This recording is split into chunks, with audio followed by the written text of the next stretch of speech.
Urban planning, the way we organize our cities and the built environment, is a mirror of our thinking about the good life, health and well-being. In this lecture, I will take you through the ideas and history of urban planning and design, from the classical Greek city plan through the breakthrough of modern welfare thinking in planning, and up till today's focus on green cities. My focus will mainly be on cities and urban planning in a European and North American historical context rather than on other regions. But as European planning culture has spread around the world from the times of colonial cities up to modernist high-rises, I believe you will find some connections to these ideals and traditions in most urban settings around the globe.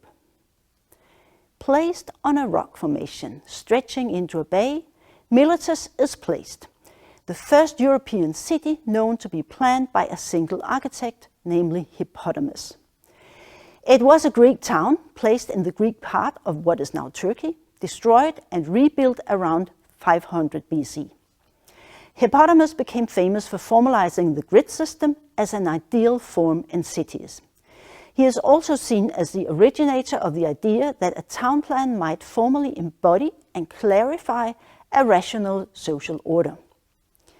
He devised an ideal city to be inhabited by 10,000 free men, that is around 50,000 humans, including women, children and slaves.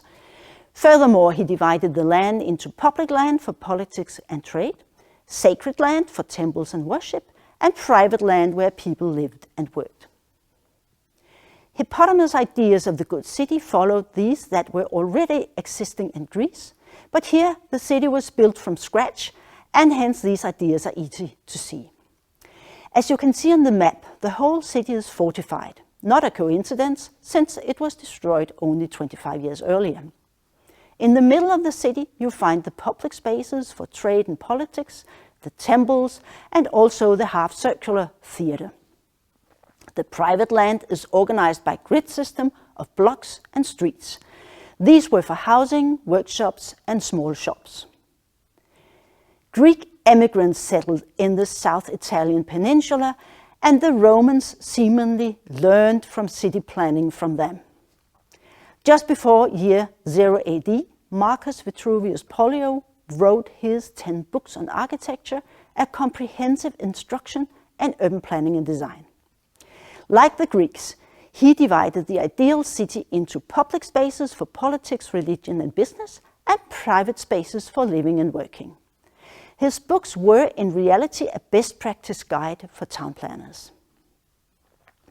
Rome was a huge empire stretching over Europe, North Africa and the Near East, and the building of civilized land and orderly cities also spread all over the empire with local adaptations, as here shown in reconstructions of Lyon in 43 before Christ. What we have inherited from the Romans is the differentiation between public and private space, and not least the role of the public space as a key feature in a civilized and cohesive city. A public space is a common space that can be accessed by all citizens alike, a place to meet, exchange goods and opinions, socialize, or simply enjoy the pulse of the city. When the Roman Empire fell, cities to some extent lost their importance and grandeur in a society which was mainly agrarian. Cities were no longer planned in the Roman fashion, but rather built after local tradition and topology. Cities still had specialized functions, though, such as defense, religion, and not least trade. Many were built at the sea as ports for shipping agrarian products from the hinterland. I live and work in Denmark myself. Many cities in Denmark are representative for the general trends and historic development across large parts of Europe. For example, Sønderborg. The town is small. The houses and streets are crooked, the churches rise over the townhouses, and the square castle is at the seafront. But the most important feature is the ships in the port. They guarantee the wealth and function of this town and its connection with the rest of the world. The date of this picture is not Middle Age. It is 1770. We are a bit slow in the uptake here up north, but the features are the same we know from many of the old European town centres. Already long before this, in other places of Europe, city developers were beginning to reinvent the classical virtues of the Roman city. This picture, ascribed to the painter Fra Carnevale, is called The Ideal City. It was painted between 1480 and 1484. In the picture we see buildings paraphrasing iconic Roman buildings, houses with what should be understood as classical forms, and a large open space. All is seen in a front perspective to underscore the symmetrical design. The landscape is in the far background. Renaissance meant that the architect planner was back in business. In contrast to the medieval city, cities should again be orderly and well organized and with a strong focus on beautiful and impressive public spaces. Another example from Denmark is the capital, Copenhagen. Renaissance was only brought to Denmark after 1600 AD, especially by King Christian IV and Frederick V, who each transformed farmland around Copenhagen into new urban land. This map shows how the medieval city with the crooked streets to the south in the picture is being expanded to the north and east, more than doubling the built-up land with modern grid structures, and especially in the northeastern development with symmetrical spaces.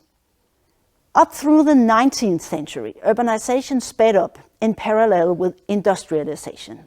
There were few development potentials and limited cultural life in the countryside, and people migrated from rural areas into the growing cities to seek employment. In Denmark, population increased from around 1 million Danes in 1800 to 2.5 million in 1900, and the relation between urban and rural population also changed.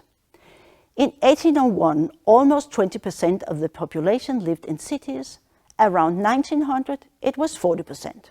Today, cities are home for 85% of the Danish population. The importance of production industry increased, and this created a whole new dynamic of the society and a whole new type of city. The photo here from Broadway in New York City in 1870 shows the results of the fast and furious development of American and European cities at the time.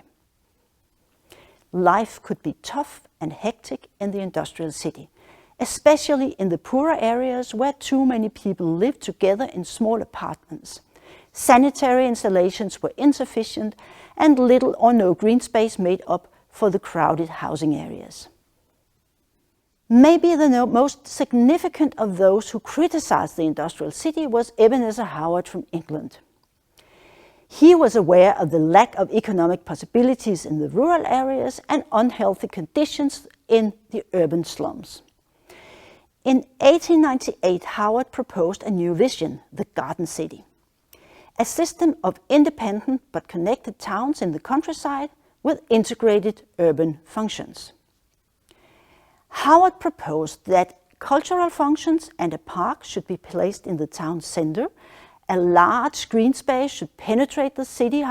Housing should be high quality and low cost, and industries should be located in the outskirts of the town.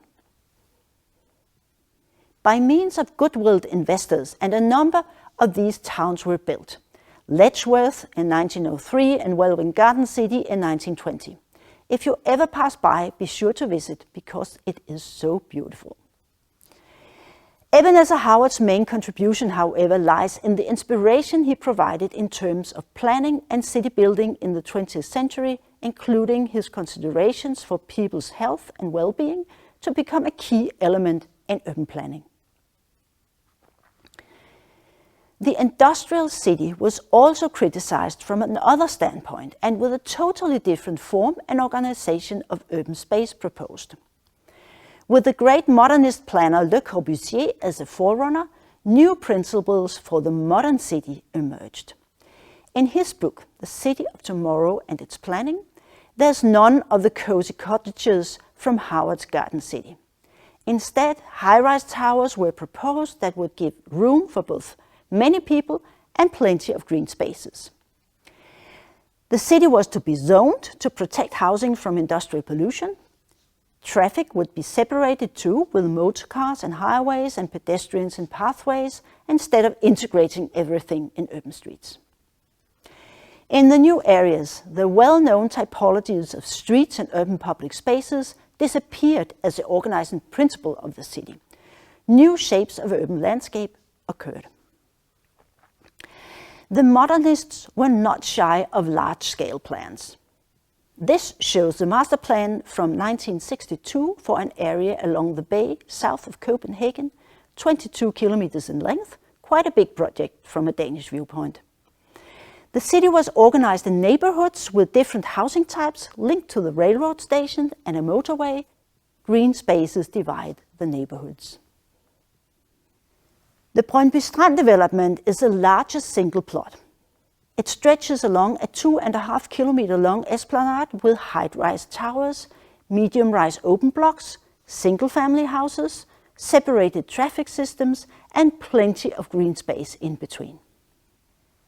However, the large-scale housing areas, the distance between residential areas and workplaces, shops and public services in the modernist city turned out to be problematic.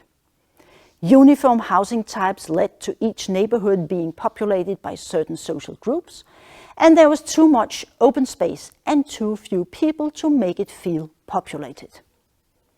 As early as in 1961, Jane Jacobs from New York City voiced her critique on the issue. She promoted the advantages of high population densities, urban districts with a mix of housing and workplaces, and the use of sidewalks from the classical and industrial city design as a social meeting place. A design like this would be a means to safeguard social cohesion and the sense of belonging in your urban neighborhood. Over the years, these kinds of arguments resulted in the revival of old traditions in the postmodernism or new urbanism planning styles prevalent in the 1980s. In the last 3 decades, there has been an increasing focus on climate-responsive cities. From a perspective of carbon emission reduction, this demands densification of the cities, while from a climate adaptation and water management perspective, it demands an increase of green spaces in the cities. All over the world, large parts of the cities are being rebuilt as industries and harbor functions move out of town. The ideas behind this development, to a large extent, follow the ideas of Jane Jacobs, promoting the traditional city with blocks, sidewalks, and few but intensively used public spaces and green spaces. Nearness to water is sometimes seen as a replacement for green space.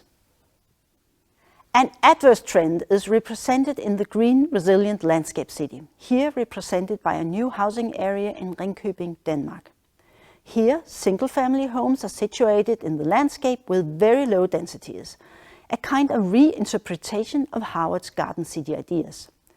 They represent an understanding of the sustainable city very different from the densification strategies, and instead focusing on the green structures and the intimate contact with nature. Well, what can we learn from this brief presentation? First, ideals and standards of the good city life have changed immensely through history. City planning ideals have reflected needs and wishes of their time, and planners have reacted and responded to prevailing urban problems related to environment, health, and well-being along the way.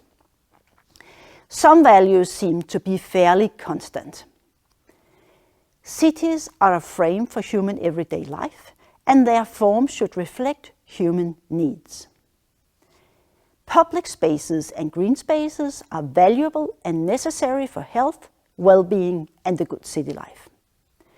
And cities are part of nature, and nature is a foundation for ecology and health in cities. Maybe both the new dense green cities and the landscape cities point towards the future. Or maybe a whole new city ideal will emerge in the coming years. You, as coming urban planners and managers, will take part in this formation of the future city. Good luck.